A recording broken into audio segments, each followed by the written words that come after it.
What is it going to take for BYU fans to feel a little bit better about their offense in particular after their paltry showing against Sam Houston when they take on Southern Utah on Saturday? We're digging into that on today's show, and we're also talking about a new commitment BYU adds to their defense with Devoux Tuataga, his commitment coming on a Thursday. You are Locked On Cougars, your daily podcast on the BYU Cougars, part of the Locked On Podcast Network, your team every day.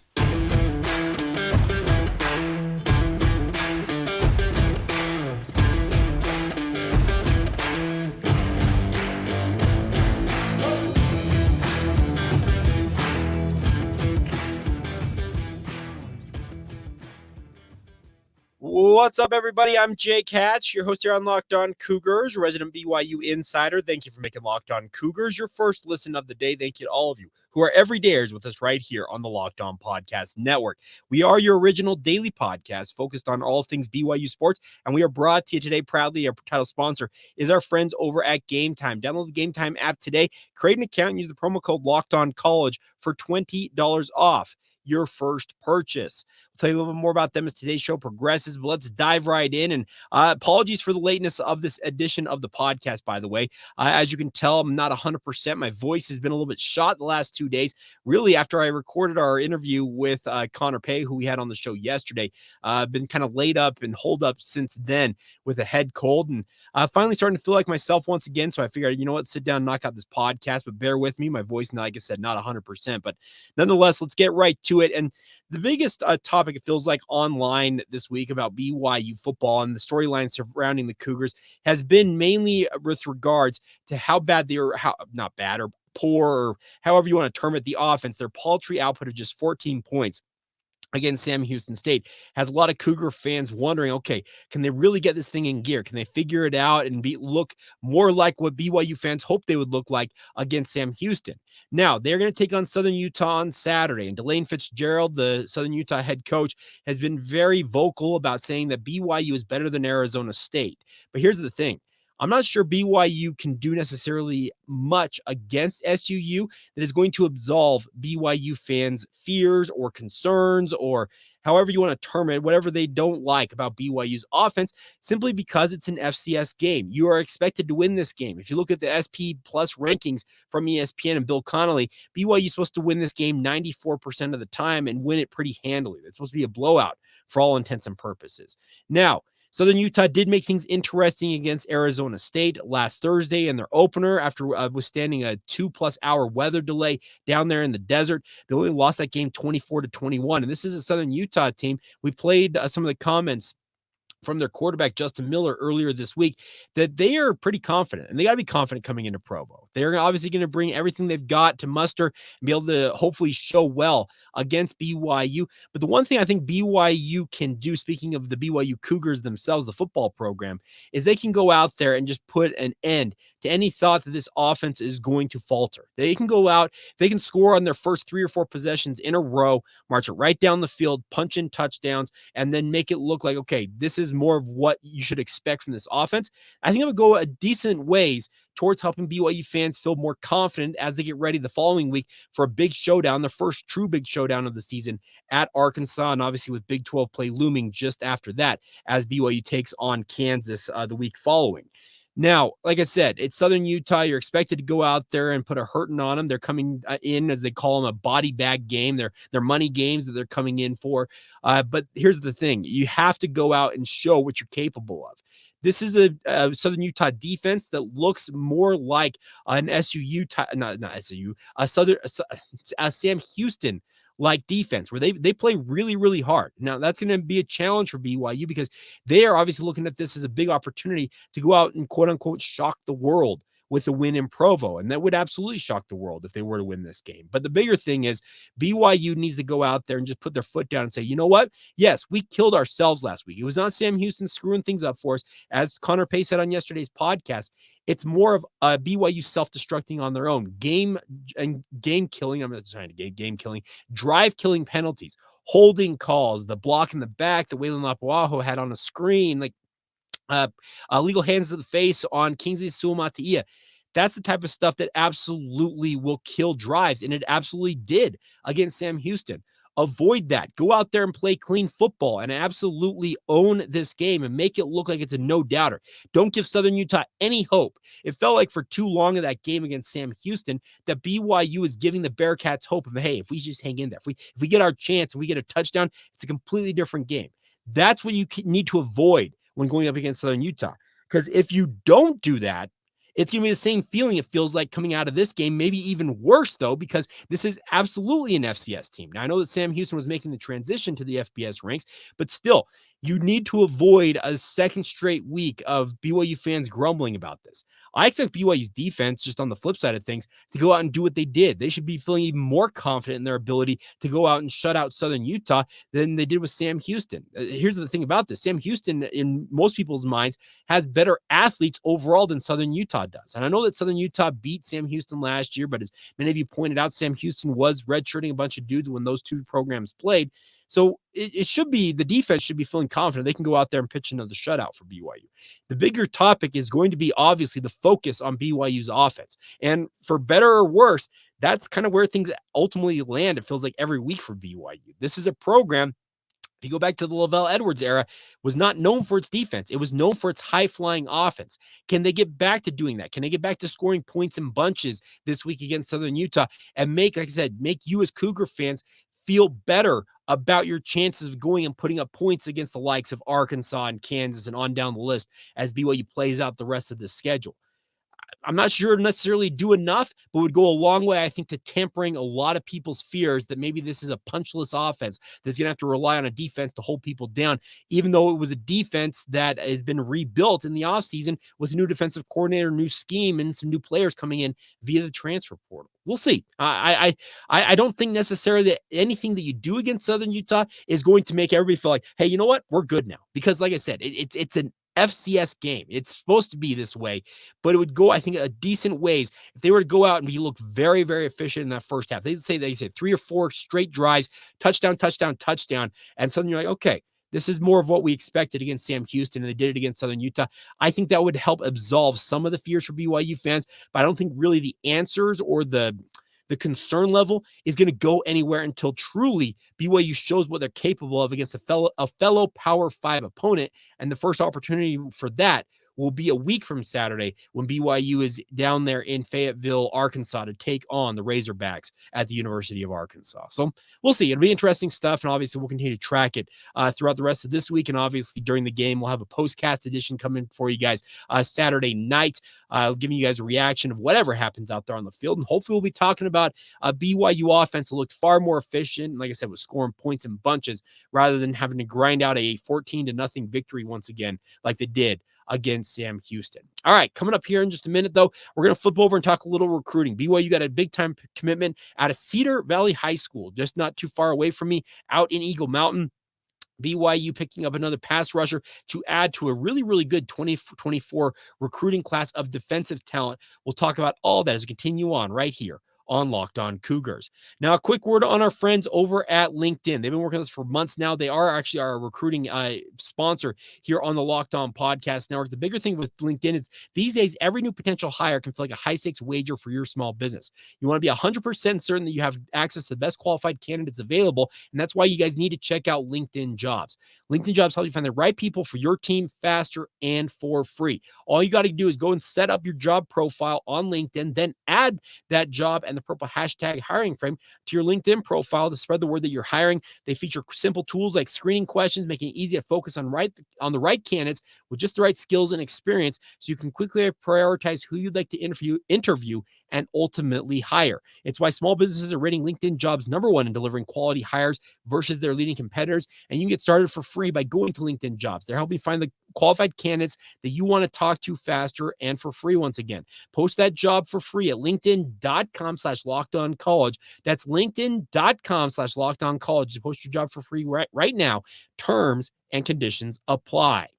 Thank you once again for making Locked On Cougars your first listen of the day. Thank you to all of you who are everydayers with us here on the podcast. Coming up on tomorrow's show, more of an in-depth look at Southern Utah, what to expect from the Thunderbirds players to know. They've got some talent on both sides, obviously, and they absolutely showed that as they took on Arizona State a week ago. We'll give you more of a deep dive on what to expect from Arizona State, and we'll get to that on our Friday edition of the podcast. But BYU got some good news on Thursday morning out of Cedar Valley High School. Now, so those of you who are unfamiliar with the state of Utah, or even if you live in the state of Utah and you've never heard of Cedar Valley High School, it's actually one of the newer high schools. It's been open for 4 years now, if I'm not mistaken, and it is out in Eagle Mountain. Now, that area is absolutely booming in terms of people moving out that way. It's about a 15-minute drive from where I live in Saratoga Springs, Utah, and it's a high school that has really come into its own very early on in its run, and they have their first, true Power 5 player coming out of their football program who is committed to BYU and Devoux Tuataga, and hopefully I'm pronouncing that correctly. It might be Devoux Tuataga, and I apologize if I screwed up saying his first name. I've been trying to get clarification on that ahead of recording this podcast, but have not heard back. So bear with me on that. But the bigger point is BYU adds another really, really talented pass rusher to their program via the 2024 recruiting class right now. The one thing about Tuataga is he had offers from a lot of big name programs. Oregon State, USC, Utah, Nebraska. We're talking all over the country. Other Power 5 programs had interest in this young man, and he ultimately opted to stay close to home and play for BYU. Now, he is a kid that's going to serve a mission for the Church of Jesus Christ of Latter-day Saints before enrolling at BYU. So it'll be 2 or 3 years before you ultimately see him suit up for BYU.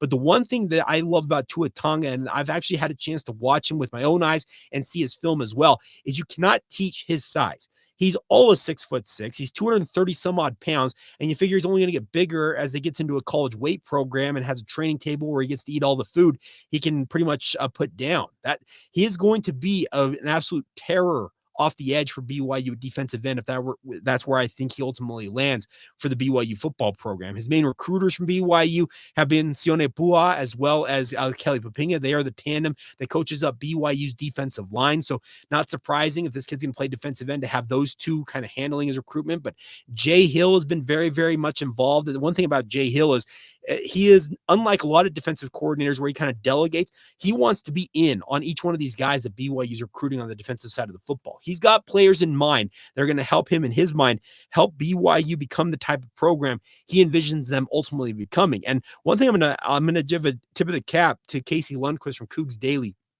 on the saying that he listed BYU's 2024 defensive class in terms of who they had committed recently. And they said that they have Devoux Tuataga, defensive back Trey Alexander, or as Therian Alexander out of Atlanta, Adney Reed, who is a defensive end / linebacker prospect, Siosefa Brand from Highland High School, Jonathan Cabea from Texas, Thomas Prassis from Arizona, and then defensive lineman Dallin Johnson. As he points out, 100% of those players, every single one of them, have a competing FBS offer. Gone are the days of BYU's old defensive staff locking in on a kid and thinking, okay, nobody else is recruiting him. Okay, we'll recruit this kid. They didn't really want to compete, the last staff. I'm not trying to harp on them, but they did not want to compete in the recruiting sphere. They would take guys who had FCS offers or no other FBS offers, and then that's the guys they wanted to bring into this program. This staff under Jay Hill, they're working and throwing absolute every punch they can possibly muster to try and land the best talent for their program. As Casey also points out, 86% of these guys, of these defensive players I just listed, have competing Power 5 offers. BYU's not operating in the same recruiting sphere as they once were. This is a defensive staff under Jay Hill's direction that is shooting for the moon. They know that they need top-end talent to compete in the Big 12. They are going out there and absolutely chasing it, and I think that Tuataga's commitment to BYU is a benefit, or a benefit. It's an outcome of their renewed effort in terms of chasing everybody out there. The past staff probably wouldn't have recruited Tuataga nearly as hard, and frankly did not recruit him as hard. I guess I can also add that, as Jay Hill and his staff did, because they just, like I said, they did not want to compete for whatever reason for top-end LDS and top-end defensive talent. They'd rather bring in projects, they quote-unquote diamonds in the rough, and see if they could pan out that way. I don't know why they didn't want to compete. I don't know why they didn't want to go out there and recruit harder. I wish I had a good answer for you, but only those gentlemen can answer that question. But the bigger point is Tuataga adds to a very, very good defensive prospect list for BYU in this 2024 recruiting class. He's going to come in as a defensive end. It's going to help guys like Ceosefa Brown, Adney Reed, and Dallin Johnson, and they're going to make up the bulk of what it appears will be BYU's top defensive linemen 2 and 3 years down the line. You can never have too many good defensive linemen in a program. All you got to do to prove that point is just look a little bit north of BYU and look at the talent that Utah has along their defensive line. They are 2 and 3 deep every single year with guys who are starting caliber defensive linemen. That's the thing BYU is trying to get to. Will they ultimately get there at some point? That's the hope, but you can only start somewhere, and adding guys like Tuataga, like he committed today, will help you start to build that type of depth inside this program. So I think this is an absolutely incredible pickup for BYU. He's a high 3-star, low 4-star prospect, depending on which recruiting profile you look at. I tend to favor the 24/7 sports rankings. They have him as an 87. It's a high 3-star, verging on the 4-star prospect. The 24/7 sports composite ratings have him as an 88, which is even closer to 4-star prospect territory. But he's the 6th rated player in the state of Utah. Getting the top 10 guys in the state, as many of them as you can get, is absolutely something you have to do. Like I said, he's listed at 6'6". Even if he's 6'5", he's got all the pass rush ability you want for a future defensive end for BYU to have. And that's what I love about this. And the fact that he had offers from Arizona, Cal, Nebraska, Oregon, USC, Utah, to have those other Power 5 programs and have them very keen in bringing this kid in makes me think that BYU absolutely hit it out of the park in terms of the recruiting, the job that they did in bringing Tuataga into the fold. So I think this is a home run pickup, and it adds to an already, like I said, a very good collection of talent in the 2024 class for BYU defensively. And the hope is that Jay Hill and the rest of the BYU defensive staff can carry that momentum forward on into the rest of the 2024 class, obviously, and then looking to 2025 and beyond, because it's going to take talent. There's a simple, direct correlation between how much talent you have and how much success you're going to have on the football field. And it's even more imperative at the Power 5 level to have that direct connection between the two.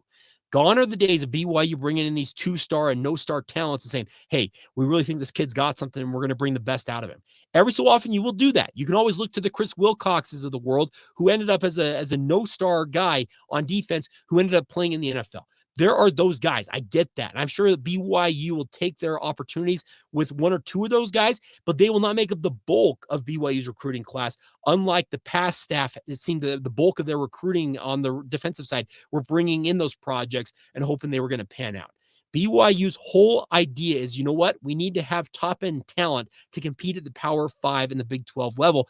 Let's go out and get it. Are we going to lose out on some guys? Yes, they've absolutely lost out on some guys. They would have loved to have some of the guys from Corner Canyon in particular. Cash Dillon, I know that BYU was very intent on adding him to their recruiting profile.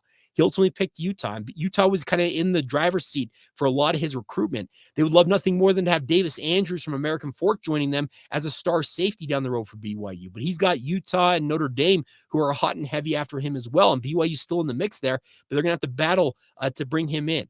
The nice part is BYU is in the mix, folks. Be happy about that fact. And obviously, every time they get a win like they did today, let's celebrate it. Devoux Tuataga is a huge pickup for BYU. And I think it's an absolute home run for them to start adding this type of talent to this defensive class. Because, like I said, the more talent you can stack into the program, the better you're going to be. And there's a direct correlation. The better you are in terms of the overall talent base in your program, the more success you're going to have on the football field. And I think that's absolutely something that we should be celebrating as Cougar fans. All right, coming up here in just a minute, we're going to flip over and talk a little bit more about BYU football and some of the other BYU sports in action this weekend as well. And also, we got another ticket giveaway. We're going to send 2 of you out to watch BYU watch Southern Utah and the Cougars do battle at LaVell Edwards Stadium. Had one of our longtime listeners step up and offer up a pair of tickets. We'll give you guys an idea of how to get those tickets here in just a moment. Real quick, a word on our friends over at Game Time real quick. We talked about them at the start of today's show. The best part about Game Time is they are here to help you guys get tickets to your favorite events, no matter what you're interested in. Sporting events, theater, concert, comedy, no matter what, like I said, whatever interests you, Game Time is here to help you guys out. It's the fast and easy way to buy tickets for all the sports, music, comedy, and theater programs and events near you. The most important part is they have killer deals on last-minute tickets, and they have a best price guarantee. You can stop stressing over the tickets and start getting hyped for the fun that you're going to have at that event. All you got to do is go on and start to look at the tickets on Game Time. You can do it via their app or online as well. The best part is they have a Game Time guarantee. You always get the best price. If you find tickets in the same section and row for less, Game Time will give you 110% of the difference. That's their guarantee, my friends. They'll pay you back all of your money plus some if you can find a better deal than our friends at Game Time have for you guys. So download the Game Time app today, create an account, and use the promo code LOCKEDONCollege for $20 off your first purchase. Terms apply. Again, create that account, redeem the code LOCKEDONCollege for $20 off your first purchase. Once again, that's the Game Time app. Download it today. Last minute tickets, lowest price, guaranteed. Today's show is also brought to you by our friends over at Perry Homes. Whether you're looking for your first home or you're ready to upgrade to your dream home, Perry Homes has a house for you. For 50 years, Perry Homes is Utah's premier home builder with communities throughout the state. They have communities, home designs, and price points all designed to help meet your needs. More importantly, they have beautiful communities in Davis, Salt Lake, Tooele, and Utah counties, all with you guys in mind. They also have multiple communities in Washington County and St. George if you want to get down to the southern end of the state as well and live down in Red Rock country. They're offering over 50 unique home designs from ramblers to 2 stories of townhomes as well. And more importantly, they are offering generous financing incentives through their preferred lender right now as well. We all know that interest rates are a little bit out of control. They want to help you guys out as much as they possibly can. So visit PerryHomesUtah.com to see what's new in Utah's finest neighborhoods. That's PerryHomesUtah.com to learn more now. For 50 years, Utah has been coming home to Perry Homes. Thank you once again for making Locked On Cougars a part of your routine, everybody. Hope you're having a fantastic Thursday. Whenever you listen and or watch, some of you will be checking it out on Friday because it's coming out a little bit later on Thursday, but thank you all the same for your guys' support of the podcast. All right, I can feel my voice starting to slip a little bit, so I'm actually going to cut this one just a tad bit shorter. So I'm going to do this real quick. I meant to play some comments from Delane Fitzgerald, Southern Utah's head coach. I had a chance to catch up with him at UAC Media Day, United Athletic Conference Media Day in July. Comments about BYU, what he expects from the Cougars and the like. We're going to play those on tomorrow's show. I just don't feel like in terms of the timing of today's podcast, it would take us a little bit over time. So what I'm going to do is I'm going to finish up today's show by mentioning that you guys, if you're out there and want to go to watch BYU face off against Southern Utah, I'm accepting nominations. We did this last week. We actually were able to give away 2 pairs of tickets a week ago, had 2 listeners step up in a big way to offer up a pair of tickets each to send fellow Cougar fans out to LaVell Edwards Stadium. It was awesome to be able to reward those fans with the opportunity to go watch the Cougars. We have another pair right now. So I only have 1 pair for the Southern Utah game. If you're a listener out there who would like to offer up a pair of tickets, I'm sure we can arrange something to help you guys hook up some of our listeners. But if you have somebody in mind, and I'll make sure that if you guys have people from last week's nominations, trust me, we had a lot of them that were submitted. You'd like to have them reconsidered for the tickets, let me know. I'd love to hear from you. LockedOnBYU@gmail.com is the email address. Let us know why you think they are deserving of going to the game. And also one thing we ran into last week, make sure that they're available to go to the game. We actually had one little snafu last week where I picked a winner and they actually weren't available to go to the game. So let's make sure before you nominate them, make sure they're available to go to the contest. So that way we don't have that same type of issue pop up. It was no big deal. Honestly, it was not that big of a deal, but I want to make sure that, hey, we're giving tickets to people who are going to be able to use them. That's the biggest thing. So LockedOnBYU@gmail.com is the email address to let us know if you've got people in mind you'd like to send out to watch BYU take on Southern Utah. Should be good weather, supposed to be in the upper 80s, so should be a fantastic day at LaVell Edwards Stadium. If you want to get out to that, I would encourage you guys to send in those nominations now. LockedOnBYU@gmail.com is the email address. Now, one other quick note is that BYU women's volleyball, ranked number 9 in the country, are in action today, taking on both Towson as well as UC Irvine. They are up in not Montana. They're up at Washington State in the Cougar Classic up there.